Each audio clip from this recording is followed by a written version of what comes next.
Hello students, good afternoon all of you. Today we will discuss about this table. This table shows that how we are or human beings like us are responsible in adding to the temperature to the earth. ठीक है, किस तरह से अर्थ का temperature हमारी activities की वजह से राइज हो रहा है. तो फर्स्ट एक्टिविटी जो है वो थर्मल पावर स्टेशन के थ्रू हो रहा है. थर्मल पावर स्टेशन मीन्स हम थर्मल एनर्जी जो है वो बायोगैस का वगैरह का यूज़ करके जो है वो थर्मल एनर्जी प्रोड्यूस करते हैं, जो कि हमें जो है वो इलेक्ट्रिसिटी के लिए काम आती है. ठीक है, इलेक्ट्रिसिटी को प्रोड्यूस करने के लिए थर्मल पावर एनर्जी हमें चाहिए रहती है.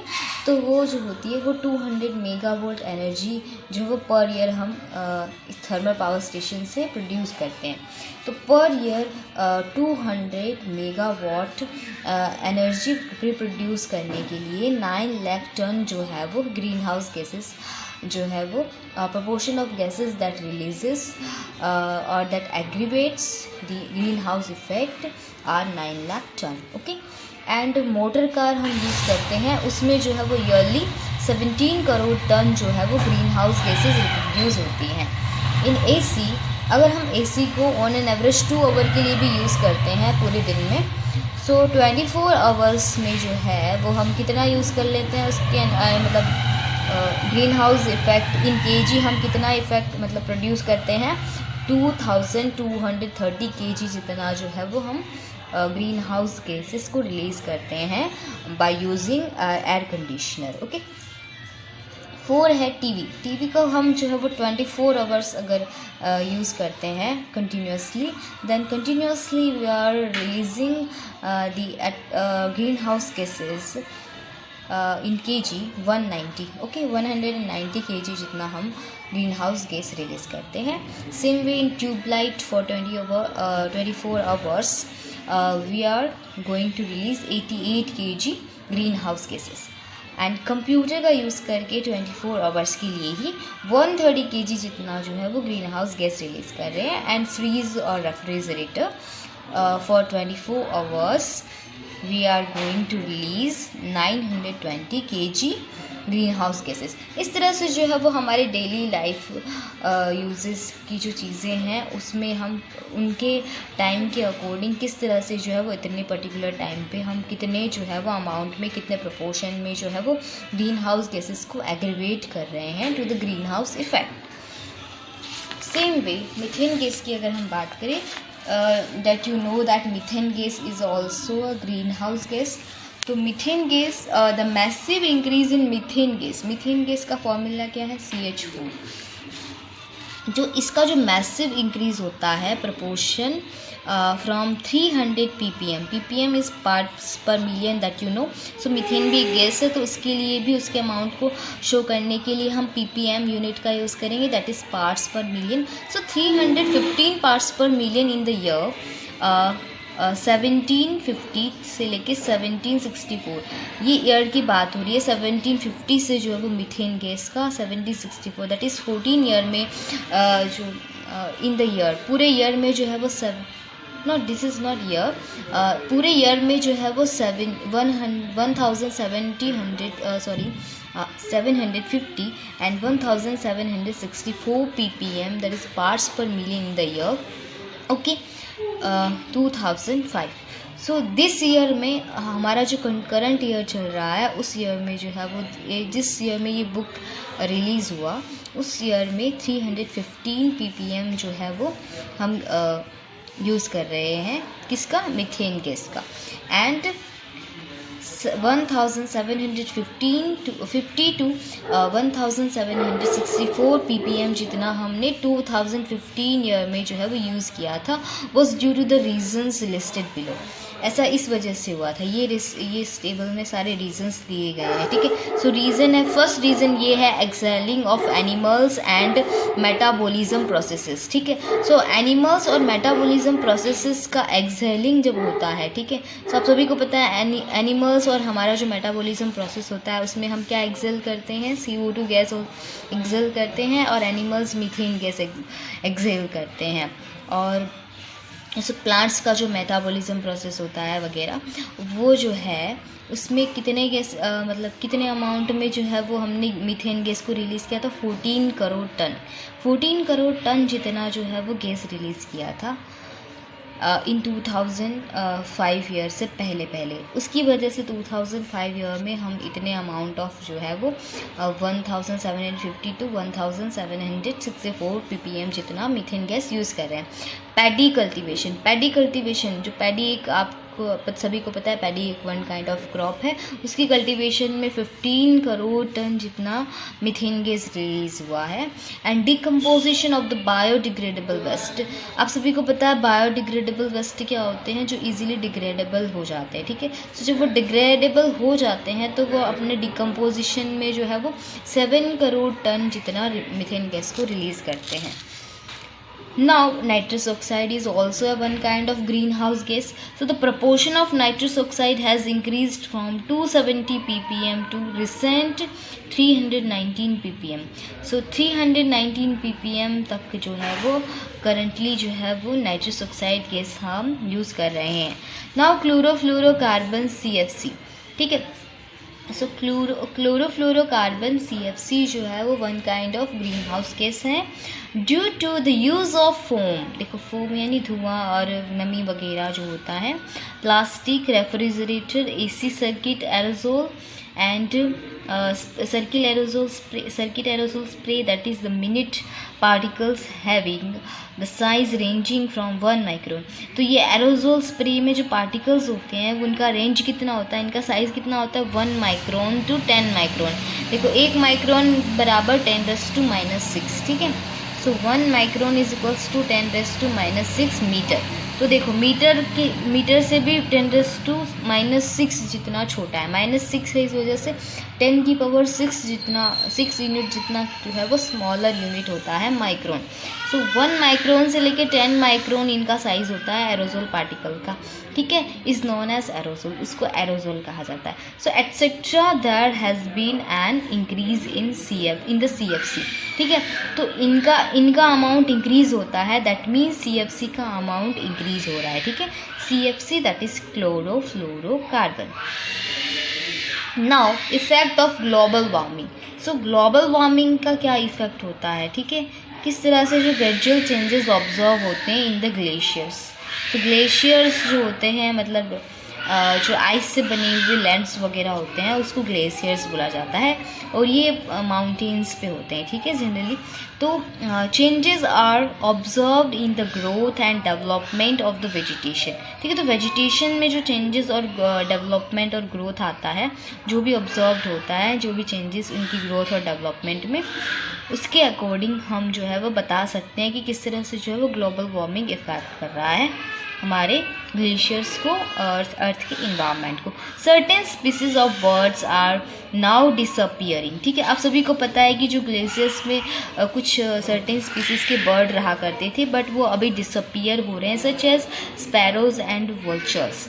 सो वुल्चर्स और स्पेरोज जो हैं वो इस तरह की बर्ड स्पीसीज जो है वो ग्लेशियर्स में रहती थी, काफ़ी ठंडी जगह पे रहना उनको पसंद होता था। सो 2000 glaciers of Himalayas have reduced and melted. तो अर्थ ग्लोबल वार्मिंग की वजह से आप सभी को पता है अर्थ का टेम्परेचर राइज हो रहा है। तो अर्थ का टेम्परेचर राइज हो रहा है मीन्स वहाँ पे अर्थ में जो ग्लेशियर्स हैं वो भी जो है वो मेल्ट हो जाएंगे और वो रिड्यूस हो जा रहे हैं। तो हिमालय में 2000 ग्लेशियर्स जो है वो मेल्ट हो गए, रिड्यूस हो गए। इस वजह से ग्लेशियर्स पे रहने वाले जो स्पैरोज और विल्चर्स हैं उनकी स्पीसीज डिसअपियर हो रही है, ठीक है, धीरे धीरे, क्योंकि वो जो है वो ऐसे ठंडे एनवायरनमेंट में रहना पसंद करते हैं, ऐसे कोल्ड इन्वायरमेंट उनको अच्छा लगता है जो कि ग्लेशियर्स में होता है। सो आप सभी को पता है, देखो ये रहा ग्लेशियर्स, कितना कोल्ड आपको यहाँ पे इन्वायरमेंट देखने को मिल रहा है। मई 12, 2001 का ये सीन है। फिर 2 साल बाद जुलाई 1, 2003 में जब आपने ये पिक्चर क्लिक किया, देखो यहाँ पे माउंटेन शो करने लगे, इट मीन्स यहाँ से जो आइस था वो मेल्ट हो गया धीरे धीरे। फिर 2006 में ये पिक्चर लिया गया है जून 19 को, तो यहाँ से और देखो और ज़्यादा जो है वो आइस मेल्ट हो गया है। तो इस तरह से ग्लेशियर्स जो है वो धीरे धीरे मेल्ट होते जा रहे हैं। तो इस वजह से स्पैरोज और विल्चर्स लाइक बर्ड्स का जो स्पीसीज़ है वो डिसअपियर हो रहा है ग्लेशियर्स पे से। सो Now there has been an increase in natural calamities और calamities like famine. ठीक है, तो famine आप सभी को पता है, जैसे जैसे अर्थ का टेम्परेचर जो है वो राइज़ करेगा तो यहाँ पे जो है उसकी वजह से जो है अर्थ का टेम्परेचर राइज़ कर रहा है, मीन्स रेन कम होगा. ठीक है, सो रेन कम होगा तो famine का कैलामिटीज़ बढ़ जाएगा, साइक्लोन जैसी नेचुरल कैलामिटीज़ और डिज़ास्टर जो है वो बढ़ जाएंगी. Excessive rain and floods in the last 10 years. ठीक है, और कहीं कहीं पे फेमिन नहीं है तो वहाँ पे कहीं कहीं पे बहुत ही एक्सेसिव अमाउंट में रेन हो रहा है, फ्लडेज आ रही है. ठीक है, फ्लड्स आ रहे हैं एंड ये लास्ट 10 ईयर से ऐसा हो रहा है, ये ग्लोबल वार्मिंग की वजह से हो रहा है. The place is receiving heavy rainfall, जहाँ पे हैवी रेनफॉल हो रहा है are now experience less rainfall. जहाँ पे पहले हैवी रेनफॉल हो रहा था अभी जो है वो लेस रेनफॉल हो रहा है. Rajasthan and Dubai experienced heavy rain, उन्होंने हैवी रेन एक्सपीरियंस किया था. And there is a scanty of rain in Cherrapunji. ठीक है, तो चेरापूंजी में जो है वो स्कैंटी ऑफ रेन है, मतलब बहुत ही कम रेन हो रहा है. Now the production of pulses has gone down. ठीक है, तो पल्सेस का प्रोडक्शन जो कि समर में होता है और वो जो है वो अभी प्रोडक्शन गोन डाउन, यानी कि अब प्रोडक्शन कम हो गया है उसका. ऐसा ग्लोबल वार्मिंग की वजह से हो गया है. The level of ground water was decreased, और ग्राउंड वाटर का जो लेवल था वो डिक्रीज़ हो गया है क्योंकि रेनफॉल नहीं हो रहा है कहीं कहीं पे. जहाँ पे ग्राउंड वाटर का लेवल बहुत काफ़ी ज़्यादा हाई था, अब वहाँ पे ग्राउंड वाटर का लेवल जो है वो डिक्रीज़ हो गया है.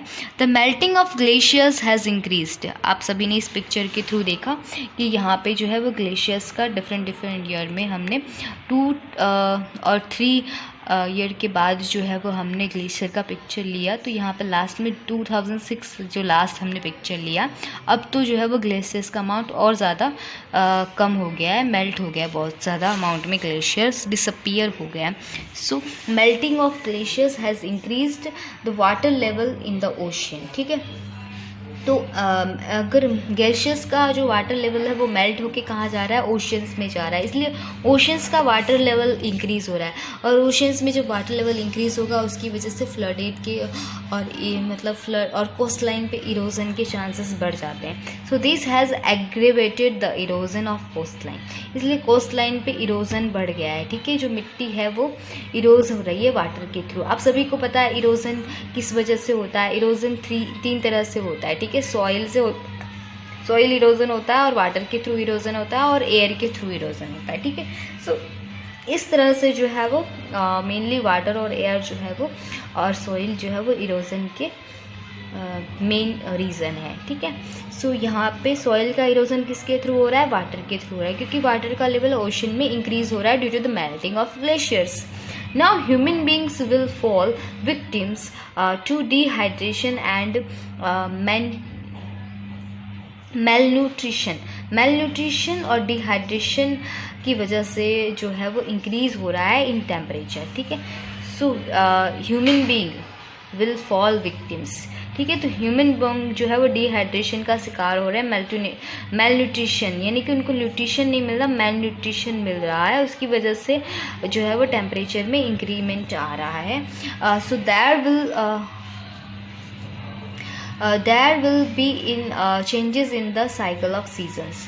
और इसकी वजह से जो ग्लोबल वार्मिंग हो रहा है उसकी वजह से जो है साइकिल ऑफ सीज़न का जो साइकिल चलता है, जैसे कि मान लो कि रेन के बाद जो है वो विंटर सीज़न आता है, ये रेन सीज़न है, देन विंटर सीज़न आया एंड देन समर सीज़न आया. ठीक है, तो ये जो साइकिल चल रहा था अभी ये साइकिल जो है वो चेंज हो रहा है. ठीक है, मीन ज़रूरी नहीं है कि रेन सीज़न में भी विंटर आपको फील होगा और विंटर सीज़न में आपको समर जैसा फीलिंग होगा. ठीक है, तो इस तरह से जो है वो क्लाइमेट में चेंज हो रहा है, सीज़न में चेंज आ रहा है.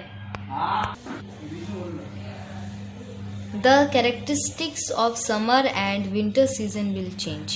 तो समर और विंटर सीजन की कैरेक्टरिस्टिक्स चेंज हो जा रही है। मीन्स समर में आपको विंटर जैसा फील हो रहा है और विंटर में समर जैसा फीलिंग हो रहा है, ठीक है। सो ज़रूरी नहीं है कि अब जो है वो सेम तरह का, जैसे पहले समर में आपको जो है वो गर्मी ही फील होता था, हॉट फीलिंग आती थी, वैसा अब ज़रूरी नहीं है कि समर में भी जो है वो रेनी सीजन जैसा हो सकता है, विंटर सीजन जैसा फीलिंग हो सकता है, ठीक है। The salinity of the soil का जो सैलिनिटी होता है in Gujarat will increase due to the increase of 25 centimetre in sea level. देखो सी लेवल जो है वो ग्लेशियर्स की मेल्टिंग की वजह से 25 सेंटीमीटर जितना जो है वो इंक्रीज हो गया है। सो दैट्स वाई गुजरात में जो है वो सॉइल का सैलिनिटी इंक्रीज हो गया है। Now there is a marked decline in the agricultural production. तो एग्रीकल्चरल प्रोडक्शन में जो है वो काफ़ी ज़्यादा डिक्लाइन आ गया है। The frequency of disease like cholera जैसी disease, dengue, malaria, yellow fever, swine flu etcetera has increase. तो इस तरह की डिसीज़ भी जो है वो इंक्रीज हो गई due to global warming effect. Now the area near the coast of Maldives. So Maldives के कोस्ट का जो एरिया है, Bangladesh, Philippines, West Indies and Australia have submerged. तो इनका जो कोस्ट एरिया है वो सबमर्ज्ड हो गया है, ठीक है, क्योंकि कोस्टल एरिया पे जो वाटर लेवल है वो इंक्रीज हो गया है, इसलिए ये एरिया जो है वो सबमर्ज्ड हो गया है in the water. Now according to an institution named Greenpeace का एक इंस्टीट्यूशन है, approximately 55 lakh people living in Gujarat will have to migrate in the year 2100 CE, ठीक है। सो 2100 CE में की बात करें तो मतलब आने वाले 2100 CE ईयर में जो है 55 लाख ऑफ पीपल यानी कि माइग्रेट होना पड़ेगा। वील हैव टू माइग्रेट यानी कि होना पड़ेगा, अभी हम हुए नहीं हैं, बट 2100 CE जब आएगा तब आप सभी को, गुजरात के पीपल को मोस्टली, क्योंकि यहाँ पे सबसे ज़्यादा जो है वो ग्लोबल वार्मिंग इफेक्ट हो रहा है, सो 55 लाख पीपल जो है वो will have to migrate in the year 2100 CE. Now the flowers are losing their fragrance. जो flowers में जो fragrance आता था पहले के टाइम पे, अब वो है लूज हो गया है due to the global warming. behaves are disappearing fast, और जो behaves है वो disappear हो रहे हैं फास्टली, ठीक है। So today we are going to conclude our session. Next जो remaining part हो गया है उसको हम next lecture में study करेंगे. So thank you for watching this video. Bye bye.